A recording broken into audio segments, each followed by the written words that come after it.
A solidão é um estado em que a pessoa se sente só ou isolada. Mas se é difícil identificarmos quem está solitário, é muito mais fácil sabermos quem mora sozinho. Aqui no Brasil, o IBGE identificou 70 milhões de pessoas vivendo sozinhas. E essa é uma tendência mundial, principalmente nos países de primeiro mundo, como o Canadá e muitos da Europa.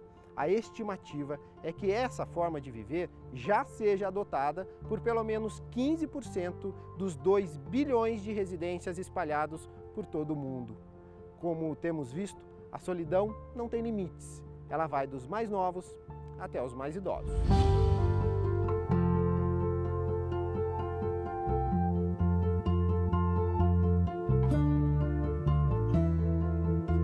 O ciclo natural da vida tem sido alterado, não somente pelos altos índices de mortes envolvendo pessoas cada vez mais jovens, mas também pelo fato de que o ser humano é, por natureza, um animal político, como afirmava o filósofo grego Aristóteles. Em seu livro Política, Aristóteles aponta que na natureza humana há uma tendência de vivermos em sociedade, e isso para o nosso próprio bem e para nossas realizações. Estar em sociedade para o homem é o mesmo que plantar uma semente de maçã e nascer uma macieira que produz maçãs. O motivo para vivermos em sociedade mostra que o homem é um ser carente, que comprova nossa incompletude. Esse ciclo que está sendo alterado faz com que as instituições de longa permanência para idosos estejam cada vez mais cheias e as pessoas de mais idade estão cada vez mais carentes, mais isoladas, mais sozinhas.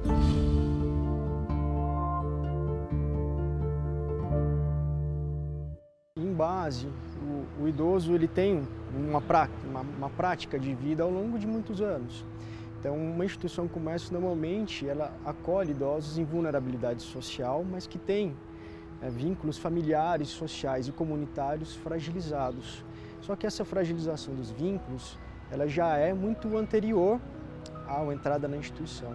E muito em consequência desse afastamento do convívio social na própria sociedade, é o que gera muitas vezes a possibilidade e a necessidade desse idoso estar ingressando, né, para que tenha cuidados, no qual muitas vezes ele acaba ficando sem condições de exercício sozinho. No Brasil, segundo o levantamento do IPEA, o Instituto de Pesquisa Econômica Aplicada, em 2011, um total de 83 mil idosos viviam em abrigos públicos ou privados.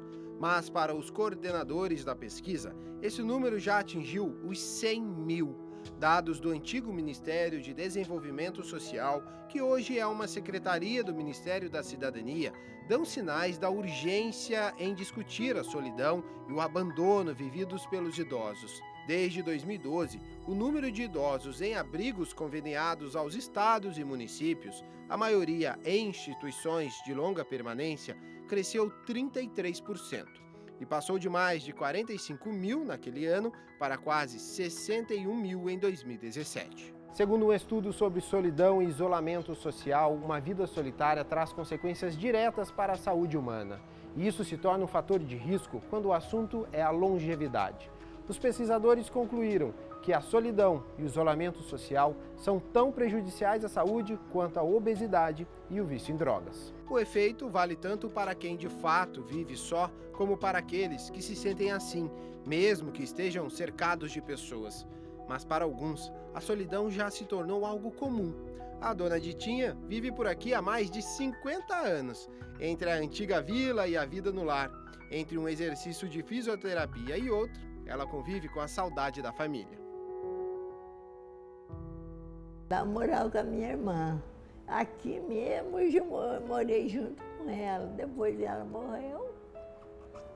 Aí eu fiquei sozinha aqui. E faz questão de cuidar das suas coisas. Eu mesmo lavo minha roupa, arrumo meu quarto. Cuida de mim. Mas eles cuidam de mim, da comida, café, as coisas de comida. No lar também encontramos o seu Isvaldir. Assim mesmo, todo concentrado, de lápis na mão, em busca das palavras. Mas tem uma que ele não quer encontrar nunca mais, a tal da solidão. Não fico mais sozinho, né? Aqui já tem os irmãos, né? Considerado como irmão, e já tem o pessoal que cuida da gente aí. Nunca gostei não, mas A necessidade obriga, né? Obrigou, e aí pronto. E a necessidade dele fez com que a sua realidade fosse às ruas durante anos. Para não se sentir sozinho, ele se apegava a Deus. Dormia cismado, afinal, não sabia o que as noites podiam reservar. Mas há 3 anos, tudo mudou. Aqui é 1000 vezes melhor, né? Porque na rua eu morei 56 anos, né? Morei 56 anos na rua. Graças a Deus nunca tive confusão com ninguém. Sempre tratando as pessoas bem, né? Quando aparecia, às vezes, algum implicante, eu dava uma meia volta e deixava sozinho pra lá e pronto, né? Hoje o passatempo é ficar nesse cantinho, se protegendo do sol, com pensamentos diferentes e dando cor, não só ao papel, mas a uma vida que ainda tem muito para ser vivida. Para ele, aqueles que buscam a solidão estão cometendo um grande erro. Viver sozinho não é muito bom, não. Pensa muita bobagem. Muitas vezes a solidão, de uma forma ou de outra, ela é gerada muito pelo próprio sistema em que vivemos. Ou muitas vezes sendo um sistema social, mas muitas vezes responsável pelo próprio modo de vida que nós desenvolvemos ao longo dessa estadia nossa, né? Desse nosso estar aqui na sociedade. Isso é um reflexo muito grande que futuramente determina também, né? Os estímulos que nós temos, os convívios que nós desenvolvemos ao longo da vida vão ser um facilitador ou não de situações que possam futuramente contribuir para que essa solidão venha ou não.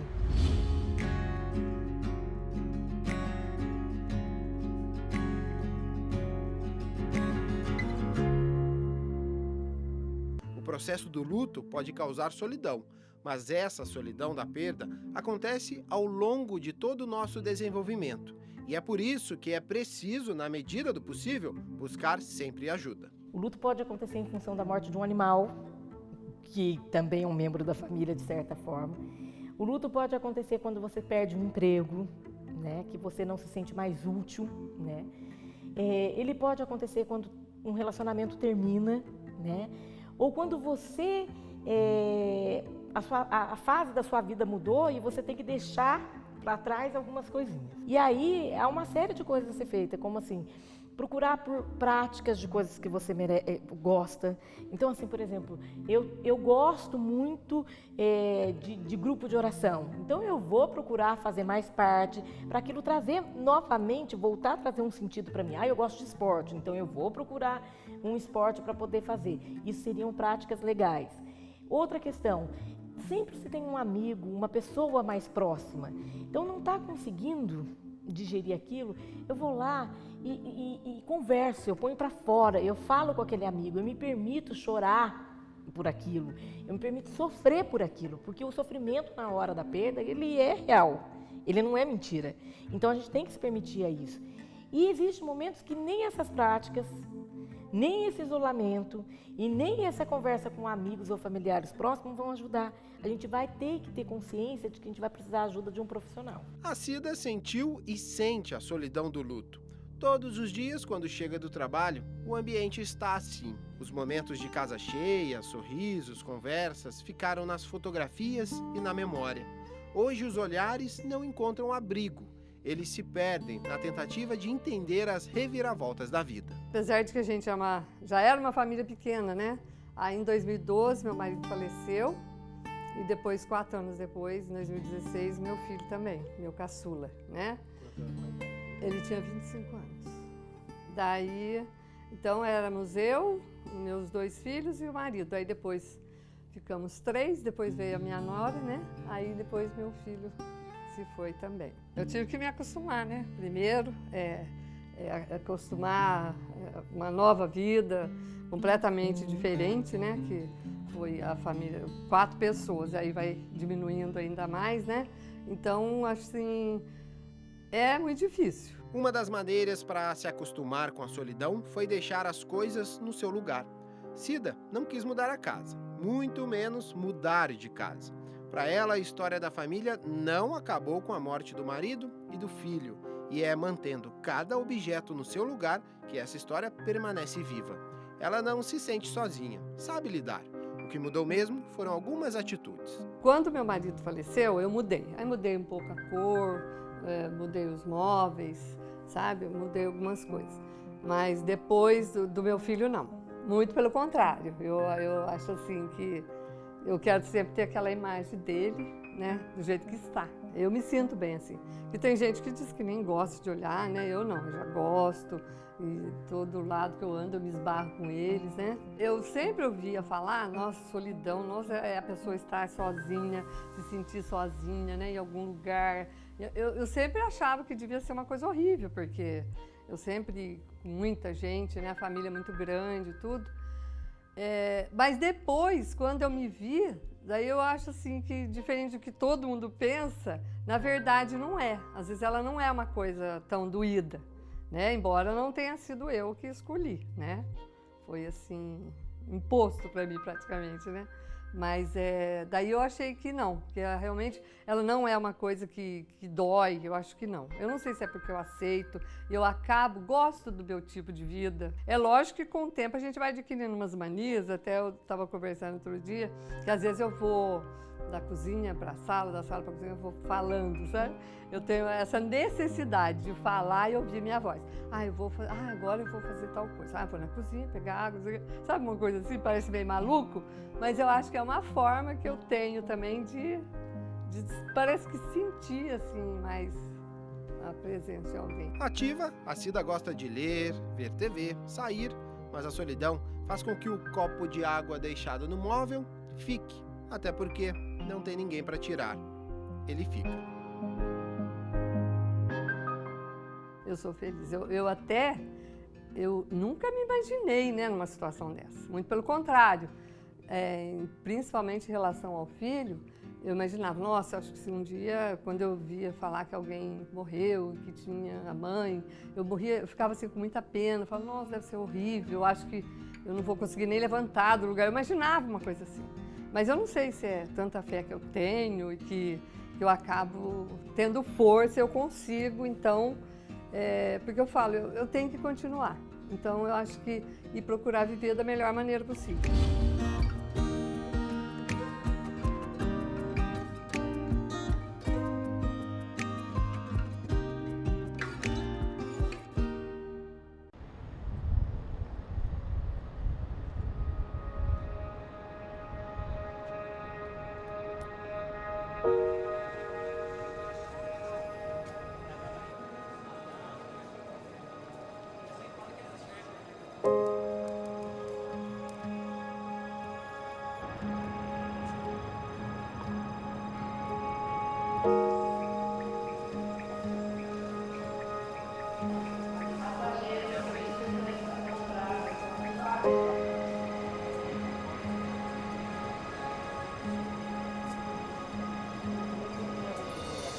Solidão é todo isolamento que causa um vazio ou uma desconexão com as pessoas ali que você convive, né?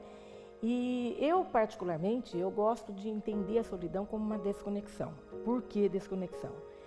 Porque muitas pessoas acreditam assim que sentir solidão está relacionado em estar só. E necessariamente não acontece dessa forma. Às vezes você está no meio de uma multidão e você não se sente pertencente àquele local, àquelas pessoas, àqueles valores, àquela realidade.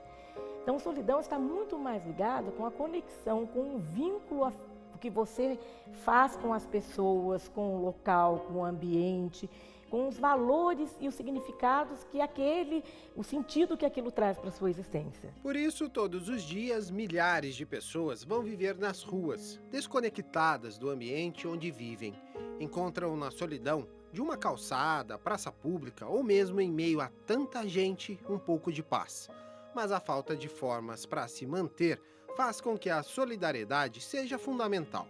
E aí, reforçam a necessidade afirmada pelo filósofo grego Aristóteles de que o ser humano é um ser que deve viver em comunidade. Não se sabe exatamente o número de pessoas que vivem nas ruas em todo o país.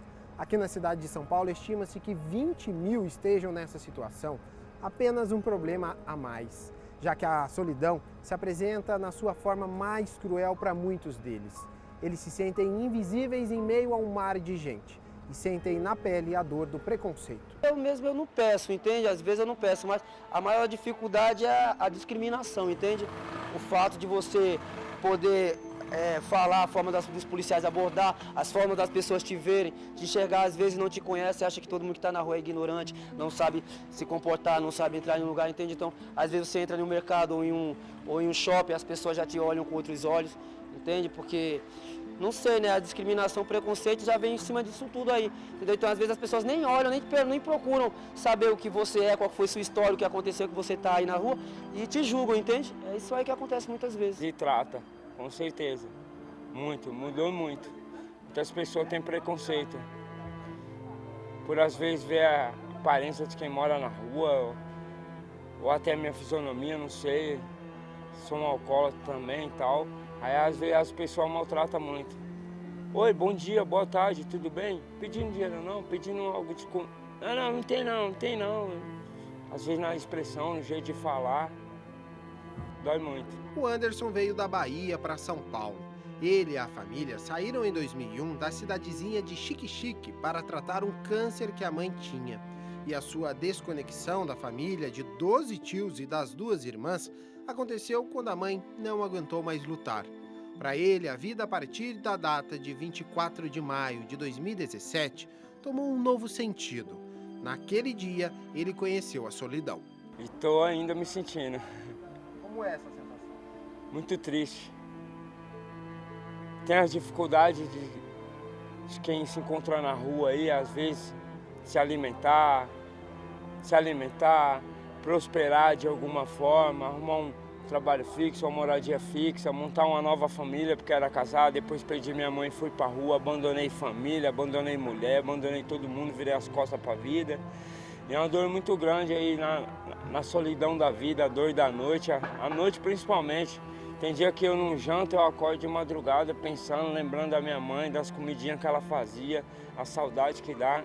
Às vezes até choro de madrugada de saudade.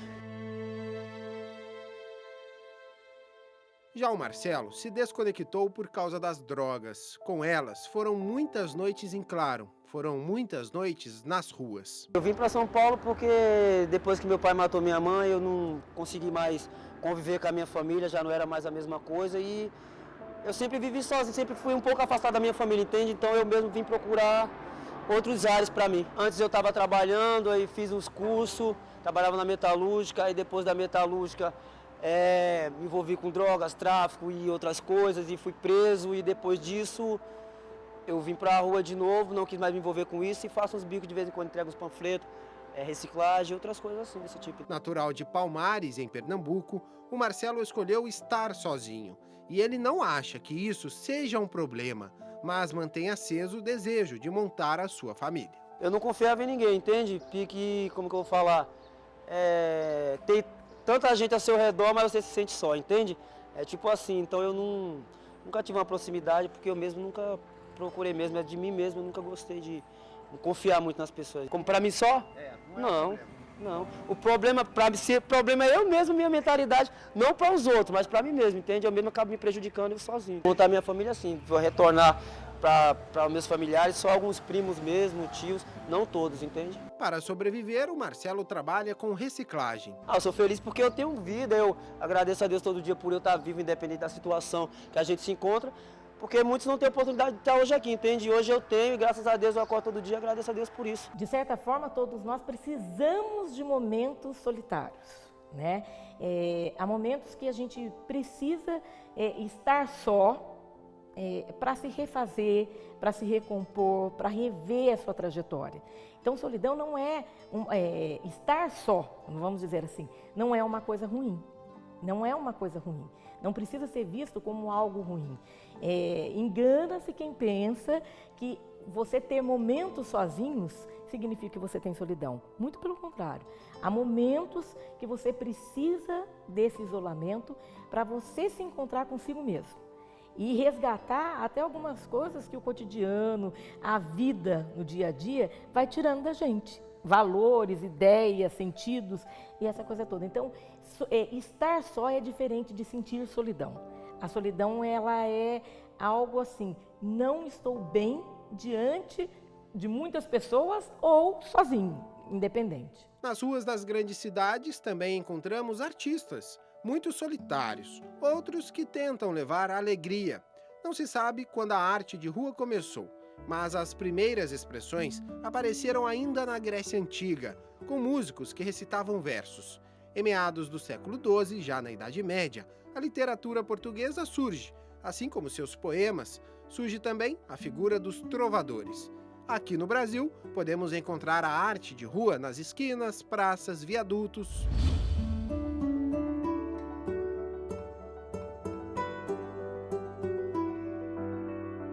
A agitação dos grandes centros urbanos faz com que muitas vezes nós não prestemos atenção nas notas, melodias, na leveza que a arte nos traz.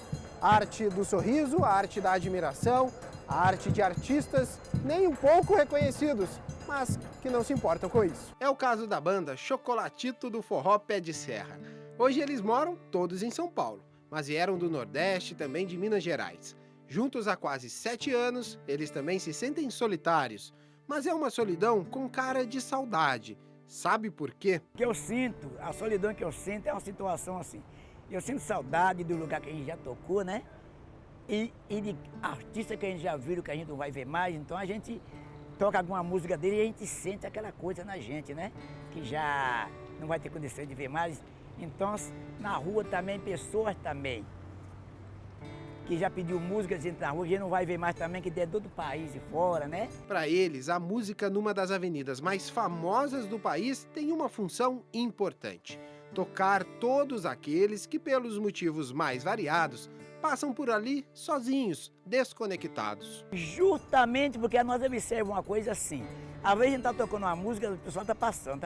A gente muda para uma outra, a gente vê que chama atenção, logo a pessoa se aparece em frente da gente, aí vem outro em frente da gente, começa a dançar, joga o cachê ali e tudo. A gente sente que aquelas pessoas sentiu bem, porque a música tem vários tipos de música, né? Cada uma pessoa de um lugar, às vezes gosta de uma música, e aquela que você toca, aparece aquelas pessoas, você sente que aquela pessoa é daquela música ali, né? É fã daquela. Mas para muitos, nem a arte consegue mudar o estado de solidão. E aí podem começar a aparecer sintomas e problemas maiores e também mais graves. Então esse isolamento vai acontecendo, isso vai sendo adoecedor. Com isso, tem os malefícios que podem causar. Existem pessoas entrando muito, esse é um passo para uma depressão mais profunda, né? Para a crise de ansiedade, porque aí vai chegando, por exemplo, voltando falando no trabalho, vai chegando no domingo à noite que você sabe que você tem que voltar, vai te dando uma angústia total, você não quer mais ir para aquele lugar. Transtorno de ansiedade, eu falei, síndrome do pânico, muito medo, muito receio, medo de sair, medo de ficar, medo de ir, né? Medo de não voltar. Então vai tendo isso. Algumas outras pessoas começam a querer preencher o vazio que isso causa com outras condições, como, por exemplo, excesso de comida, né?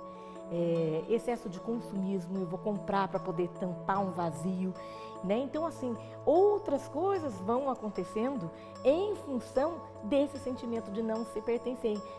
O vício de álcool, drogas, né? De remédios, muita gente hoje entrando num vício acelerado de remédios antidepressivos, remédio para dormir, remédio para acordar e essa coisa desse tipo. E num caso mais grave, eu acho que essa é a atenção que a gente tem que tomar, pessoas que preferem, então, o vazio é tanto que eu vou eliminar a vida para tentar eliminar o problema, né? Então a gente vê um alto índice de suicídio, principalmente entre jovens, talvez até pela falta de experiência em saber lidar com algumas situações, né, ainda. Jovens como a Natália, ela decidiu viver sozinha e vê no grande movimento do dia a dia muita solidão. A solidão é você estar completamente sozinha, você também não sentir a sua presença ali, sabe, como se você fosse um morto-vivo. Você está sozinho, você não tem ninguém. Quando você pensa, seu pensamento é vago, nem o teu cérebro raciocina com você. Como se você fosse uma parte externa do cérebro, se é que você me entende. Boa parte do momento. Até mesmo aquelas que andam com grupos, você percebe, se olhar a fundo para ela, que ela é uma pessoa solitária. Ela não tem ninguém com ela. Formada em comunicação empresarial, a Natália está desempregada há 7 anos. E para se manter, ela faz bicos. Encontramos a Natália na Avenida Paulista entregando panfletos. Ali na rua, ela tenta trabalhar, mas por muitas vezes parece invisível na multidão. É deprimente, sabe? Não pela forma que ela me tratou, mas sim pela forma que ela é. Porque eu penso que eu sou de uma forma, então eu sou desse jeito e ponto, acabou. Eu sou educadora com os outros, sou, mas a minha educação também depende dela, né? Aí deixa ela pra lá, vai embora. Não vale a pena se estressar com isso. Quando termina o trabalho, ela volta para casa. Mas a solidão, nesse caso, não é um problema. Para ela, ser livre é ser sozinho. Moro sozinha. Quanto tempo? Tem uns 3 anos, mais ou menos. Opção? Liberdade, na verdade. A sensação é que eu posso fazer o que eu quiser. Eu posso pôr o som na altura que eu quiser, eu posso ligar a televisão na altura que eu quiser, eu tomo banho na hora que eu quiser, eu leio meu livro na hora que eu quero, faço a minha leitura do material do curso na hora que eu quero, eu faço tudo na hora que eu quero. A solidão, na verdade, depende da forma que você vê, se é solidão ou se é liberdade. Para um é um, para outro é outro. Para mim é liberdade.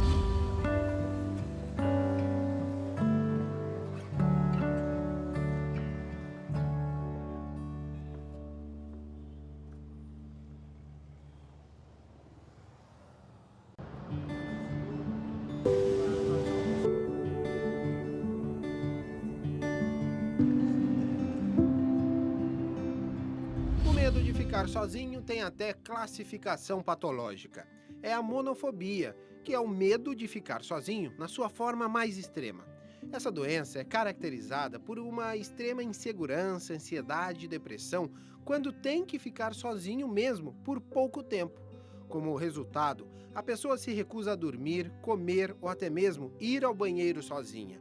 Pessoas que sofrem de monofobia são incapazes de fazer muitas tarefas simples. O medo de estar sozinho também leva a relacionamentos ruins, já que a pessoa se submete a qualquer tipo de situação para não ser deixada sozinha. Mas tem gente que, mesmo assim, prefere cultivar sua solidão. Um comportamento que muitas vezes a gente cultiva ao longo da vida. Nem sempre cultivar esse sentimento de solidão, que traz uma insatisfação, uma infelicidade, uma tristeza permanente, é positivo. Estar sozinho como um momento de reflexão, muitas vezes de cuidado que nós necessitamos, isso gera um cuidado conosco, de uma autorreflexão, de uma saúde mental, vamos dizer assim. Mas perpetuar esse comportamento de solidão, influenciando dentro da família, do nosso convívio social, seja no trabalho, seja nas escolas, nos ambientes que nós frequentamos, nem sempre ele vai poder trazer ou cooperar, para que tenhamos saúde nas relações pessoais. Quem mantém a saúde nas relações é a dona Elvira. Com ela, a solidão não passa nem perto. Aqui os cuidados com a saúde são só para controlar o diabetes. Só tomar o medicamento controlado na hora certa e fica tudo bem. Hoje eu sou rica. Tudo que você imagina eu tenho. Sou diabética, tenho que me cuidar bastante, né? Eu tenho artrite dermatoide nas 2 mãos, tive que fazer cirurgia nas 10 dedos. Hoje eu não tenho mão para cozinhar, para fazer nada, porque ela não segura, ela solta. Eu uso para dirigir aquela munhequeira, porque ela dá mais segurança. Mas é complicado.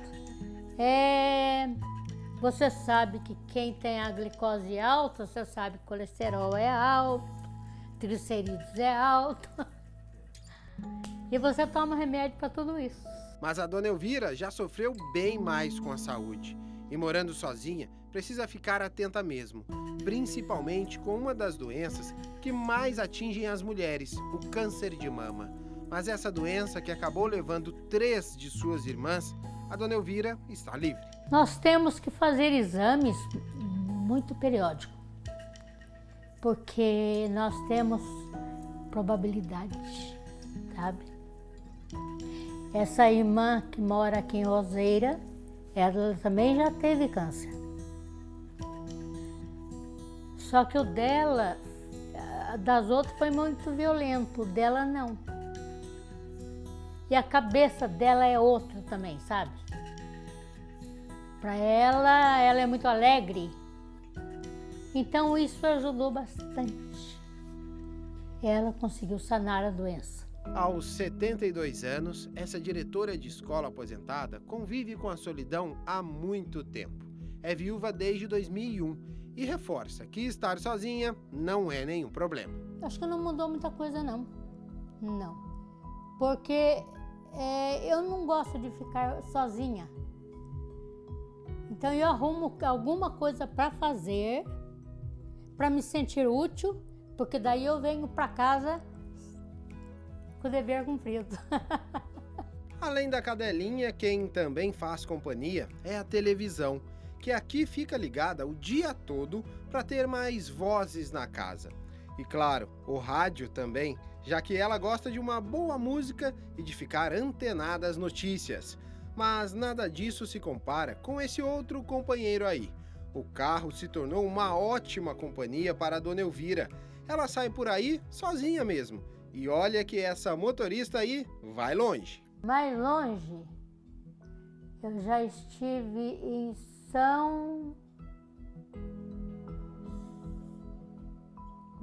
lá em Ribeirão Pardo, Tambaú, Casa Branca, aquela região lá, tudo já fui sozinha. De carro ou De carro. E como que a senhora decide para ir? Acorda, tem vontade, ou conhece alguém e vai? Imagino e vou sozinha. Eu lá tenho conhecido, né? Então aí eu ligo pra pessoa, tô indo aí. Pra não chegar de surpresa. Não tem problema nenhum ficar horas e horas na estrada. Não. E à noite tudo. Eu gosto de dirigir à noite. Chuva também, não me aperto, sabe?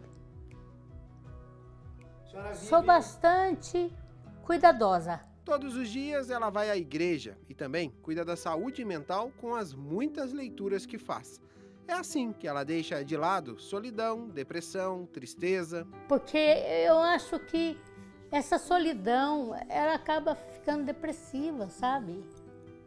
Então, não curto muito isso, não. Eu sou feliz. Eu sou feliz. E eu digo para você abriu o seu olho de manhã, você tem que ser feliz. Porque se você chorar, você não vai ganhar nada com isso. Só vai maltratar o coração. Então você tem que levar a vida assim, sabe? Não pode ter monotonia. Não tem. E essa forma como a Dona Elvira encara a vida tem nome. É conhecida como solitude. Solitude já é visto como uma maturidade de um nível elevado que te faz fazer, que te dá a base para fazer a opção em estar só e estar bem. Não significa que você, quando estiver com alguém, você não vai estar bem. Mas você consegue estar bem sozinho. Entendeu? Estar bem até nos momentos de isolamento e usar isso daí como algo positivo para a sua sobrevivência. Então, solitude, eu penso assim, depois de um dia de 10 horas de trabalho, quem não quer chegar em casa e ter um momento seu? Um momento único, um momento de olhar para si mesmo, de rever como foi o dia, né? De fazer um planejamento. Só que algumas pessoas sentem tanto receio de estar consigo mesmo que aquele momento se torna um martírio. E aí, o que poderia ser um momento seu, exclusivo seu, passa a ser um momento de isolamento e de dor, de sofrimento. Então, solidão e solitude têm um sentido diferente nesse aspecto. As palavras solidão e solitude não têm suas diferenças quando olhamos para o dicionário. Mas se olharmos de uma maneira um pouco mais subjetiva, a solidão é vista de uma forma negativa. A solitude não. As pessoas solitárias até tentam se relacionar com as outras, mas têm dificuldade. Já aqueles que optam em manter os seus projetos e os seus planos sozinhos, como por exemplo terminar um curso, uma faculdade, esses conseguem além disso. Eles conseguem também a sua independência. curtindo cada detalhe das suas individualidades e apreciando todos os momentos da sua vida, mesmo que sozinhas. Acho que solidão, no meu caso, é uma palavra muito forte, porque eu nunca estive sozinha. Tanto é que eu ligo pro meu pai todas as noites. Eu já teve vezes que eu fiquei doente, ele veio de carro à noite, de madrugada, para me buscar e me levar para casa. Eu fiz amizades aqui, eu digo que eu deixei minha família em Minas e conquistei uma família nova aqui, que são os meus amigos. Todo amigo que eu conheço, amiga, eu me apaixono por eles e pela família. Então, sozinha eu fiquei só no primeiro mês mesmo, mas eu não me sinto sozinha aqui, porque uma das maiores companhias que eu tenho é a minha. Então, eu estou muito mais madura do que eu nunca fui tão madura como eu sou hoje. E é muito bom. Mas toda essa decisão e postura firme tiveram seus momentos de fraqueza. Um dos momentos que eu mais me senti sozinha foi quando eu fiquei doente. Assim, gripe muito forte, eu ter que ir pro pronto-socorro sozinha. Aquilo mexeu muito comigo, porque quando eu morava com meu pai, eu falava, pai, eu não tô me sentindo bem. Ele me levava no pronto-socorro na hora. Ele tava trabalhando, ele saía. Ele estivesse onde ele estava, ele largava tudo e vinha me pegar. Aqui não, eu tive que andar muito para chegar no hospital e sozinha ali e ver que eu não tinha um pai para me buscar ali, uma tia, uma avó, só eu. Eu acho que foi o momento que eu mais me senti sozinha. Sabe aquelas coisas do dia a dia? Situações que podem até parecer simples? Pois é, até elas fazem a diferença para quem está conhecendo o mundo. Pagar as contas, parece ser bobo, mas é muito, porque eu lembro que quando eu me mudei, a conta vem no meu nome. E quando eu li assim, gente, eu sempre estava acostumada a ver o nome do meu pai. Quando eu vi meu nome, assim, meu Deus, eu sou muito adulta, sabe? Fazer compras também, porque eu sempre acompanhava meus pais, minha avó. Agora, eu tinha que fazer a compra, eu tinha que decidir os meus gostos, né? Não quero isso, quero isso. E aprender a fazer compra, porque até hoje eu ainda não sou tão boa nisso. Mas eu acho que me virar sozinha, no geral, é uma das coisas que mais me orgulho, assim, de contar para todo mundo. A Bruna é natural de Piranguinho, região sul de Minas Gerais. É a mais velha, mesmo com apenas 21 anos, de 13 irmãos. A mãe, ela perdeu num acidente quando tinha 6 anos. A partir daí, a avó e o pai assumiram sua criação. Deixar a família para encarar a realização de um sonho não foi e nem sempre é fácil. Todos os dias aprende a lidar com a solidão, com a falta de um abraço. A saudade, ela ameniza com as fotos de casa, com a lembrança da natureza e com café com farinha. Mas é uma das coisas que eu sinto falta também, que nem eu falo, a porta não vai abrir, sabe? Não vai fazer barulho na porta porque eu tô sozinha, mas é uma coisa que eu amo, que é toda essa união. Assim, é uma das coisas características da minha família. Eu aprendi a dar valor no trabalho do meu pai, assim, como pai e como sustento da família, porque quando a gente mora com os nossos pais, a gente não vê o valor. A gente vê eles chegando em casa cansados, mas eles estão ali, eles veem a gente, eles não ligam, sabe? Não ligam de pagar material, não ligam de pagar, porque eles têm a gente. Aí quando é você que tem que pagar com o seu dinheiro, você vê o valor de todo o investimento, porque os filhos são um investimento, tanto no amor quanto no dinheiro. E eu nunca dei tanto valor na criação que eu tive e no trabalho do meu pai quanto quando eu vim morar sozinha, né? Eu trouxe a cama, que era a cama do meu irmão. Eu trouxe fotos, né, pra sempre que eu sentir saudade eu vejo as fotos. E uma coisa que, assim, não é uma coisa física, mas uma coisa que eu lembro muito da minha avó, porque eu tenho a mania de tomar café com leite e farinha de milho, que você aprende com ela, então quando bate aquela saudade, eu faço aquele café bem doce, bem mineiro mesmo, coloco leite e farinha de milho. Nossa, na hora eu lembro dela. É muito bom. O sonho da Bruna está prestes a se realizar. Ela está concluindo a faculdade de jornalismo na cidade de Lorena, interior de São Paulo. Hoje, passear pelos corredores da universidade, andar pelos prédios, estar nas salas de aula, tudo isso é parte do caminho e parte das conquistas que ela quer ter. Eu cheguei em Lorena dia 1º de agosto de 2016, no primeiro dia de aula, e a única coisa que eu conheci de Lorena era Peixoto de Castro, que é a rua da faculdade. E eu vim com meu pai, Eu lembro até que estava bem frio aquele dia. E ele veio trazendo todos os meus móveis, que eu ganhei móveis da minha avó, vizinhos, amigos. E ele montou tudo pra mim, eu ajudei, fiz a mudança. E ele foi embora quase na hora da aula. Só que eu lembro certinho, porque a hora que ele saiu da casa, que eu fechei a porta, que eu sentei na minha cama... É isso aí, Bruna, você tá sozinha. Eu lembro que eu fiquei um pouco apavorada, não vou mentir. Mas é uma sensação muito boa, porque era um sonho, sabe?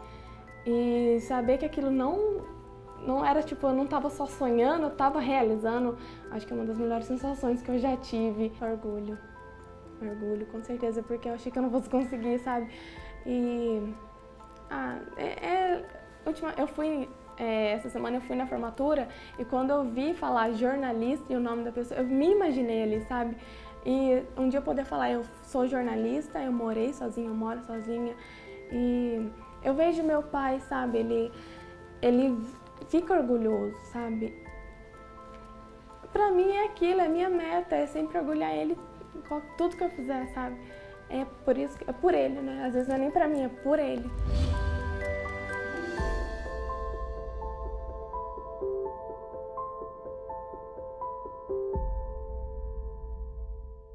Encarar a solidão pode se tornar um desafio enorme. De um lado, tristeza, silêncio, de outra, a possibilidade de nos tornar livres, de dar mais valor ao que temos e também desenvolver nossos talentos. Mas como lidar com a solidão vivendo na maior cidade do país? Como saber ser sozinho na metrópole mais populosa da América Latina? Ser sozinho numa cidade com milhões de pessoas é você procurar formas de se diferenciar nessa multidão. Afinal de contas, eu vim aqui atrás de um crescimento profissional. Então, se eu estou aqui, eu tenho que fazer, eu tenho que fazer acontecer. E só vai acontecer se eu me esforçar para isso, depende de mim. Eu me pego muito nisso. Eu sempre penso que isso acontece porque eu estou atrás de algo. Então, isso me ajuda a me manter aqui, ajuda a manter o foco, a aguentar esses momentos esses anos que eu estou separado da minha família. E a gente segue andando sempre com esse propósito. A solidão se apresentou para o Rodrigo como uma oportunidade. Nascido em Manaus, no Amazonas, ele teve, aos 27 anos, a chance de dar um salto na vida profissional e conhecer a liberdade, mas também as responsabilidades que a vida a sós traz. A gente vai ficando um pouco mais velho, então vai vindo aquela vontade de querer sair da casa dos pais, ter o seu próprio espaço, aquela coisa toda. E paralelo com isso, vem o desejo também de crescimento profissional, né? Então chega uma hora que o lugar que você vive não é mais adequado ao tamanho do que você almeja. Então você começa a tomar decisões que acabam te fazendo fazer alguns sacrifícios para poder alcançá-los. Quando você toma a decisão de vir morar sozinho, você acaba tendo que cuidar de coisas que você antes não cuidava muito. Exemplo, conta de casa, sabe? Gás, água, energia elétrica. Você passa a ter que assinar contratos, você passa a ter que se responsabilizar por coisas que eram teus pais que estavam ali segurando a onda, sabe? E quando eu vim pra cá, foi essa realidade, assim, sabe? Que eu me deparei. Para conhecer a nova cidade, o Rodrigo usa seu tempo livre. As plataformas das estações do metrô acabam se tornando companhias, viram caminhos, locais de onde ele observa a nova vida ganhando forma, de onde ele busca força para lidar com a saudade. Quanto tempo você está sem ver seus parentes? Vai fazer um ano. Vai fazer um ano. Como é isso para você? Cara, hoje a tecnologia ajuda muito a encurtar distâncias, porque hoje você tem um aplicativo que te dá uma imagem ali em tempo real da pessoa, você consegue mandar um áudio, você consegue fazer várias coisas que no passado não eram possíveis. Isso acaba ajudando um pouco nessa questão da solidão, né? Às vezes quando você realmente está sentindo muita falta, e aí você consegue ligar ali a câmera, você conversa com a sua irmã, conversa com a sua sobrinha e tudo mais, e aí você consegue amenizar um pouco. Mas nada é igual ao contato físico, ao contato pessoal, sabe? O sentimento de tristeza, ele continua existindo, só que a gente aprende a não deixar isso ser tão transparente nas nossas ações, no nosso dia a dia, na condução da nossa vida ao longo dos dias, entendeu? Para você não se sentir sozinho, o que você faz? O que você busca? Aqui em São Paulo, quando eu comecei a lidar com isso, eu não conhecia muito o sistema de metrô, como é que interligava as estações e tudo mais. Então, chegava o final de semana, não tinha nada para fazer, e aí eu começava a andar nas estações para aprender como é que se movimentava, qual estação ficava mais próxima de algum lugar de interesse e tudo mais. E comecei a gostar muito de fotografar a paisagem de São Paulo. Então, eu vinha para alguma estação, ficava olhando o pôr do sol, tirava algumas fotos. Às vezes vinha só para pensar também na vida, refletir sobre as coisas que estavam acontecendo. E é daqui onde o Rodrigo se lembra como chegou em São Paulo, pelos ares. E foi do alto que ele recebeu uma ajudinha, quando ainda novo na cidade, não sabia sequer voltar para casa. Cara, uma vez eu saí do trabalho e achei que tinha pego um ônibus certo, e aí no meio do caminho não era o ônibus que eu tinha que pegar. Aí eu fiquei meio desesperado, porque eu não sabia onde eu estava, e desci no meio da rua. E aí, como eu moro perto do aeroporto de Congonhas, meu celular descarregou, esqueci de contar. Meu celular descarregou nesse dia e eu não tinha como me orientar, eu não sabia nome de rua, não sabia onde eu estava, localização, nada. Aí eu comecei a observar para onde que os aviões estavam pousando, a rota de pouso de Congonhas. Eu falei, cara, se está indo para ali, é para ali que eu tenho que ir. E fui embora, eu não sabia exatamente se eu ia chegar, mas fui. E deu certo, cheguei em casa. A vida nova e os novos desafios fizeram dele uma pessoa diferente. A solidão, o Rodrigo faz questão de afirmar que transforma. Eu acho que isso me fez uma pessoa um pouco mais exigente em alguns aspectos, porque você acaba ficando um pouco mais duro consigo e, querendo ou não, você acaba transmitindo isso para outra pessoa. Então eu já recebi algumas pessoas falando, né, pô, você mudou um pouco, você está mais carrancudo, você está mais insensível. Na verdade não é isso, eu vejo dessa forma. Eu acho que você aprende a selecionar, você aprende a lidar melhor com as suas emoções. Mas tem gente que fala que eu mudei um pouco. Eu costumo dizer que quando eu cheguei aqui em São Paulo, eu era muito calado, sabe? Eu comecei a me perceber muito calado. Às vezes eu chegava em casa, final de semana, ficava o final de semana em casa e não falava com ninguém, sabe? E isso começou a me incomodar um pouco. Mas eu acho que a solidão também me trouxe uma reflexão sobre a vida que eu não tinha. Hoje eu consigo, às vezes, quando eu estou com um problema muito grande, eu paro, fico ali um pouquinho isolado e consigo enxergar coisas que talvez eu não enxergasse se eu estivesse numa situação mais cômoda ou se eu estivesse numa situação mais confortável. Se você me perguntar assim, você quer voltar pela sua família, eu voltaria. Mas eu acho que profissionalmente eu ainda não alcancei o que eu quero. Então, por esse motivo, ainda não é hora de voltar.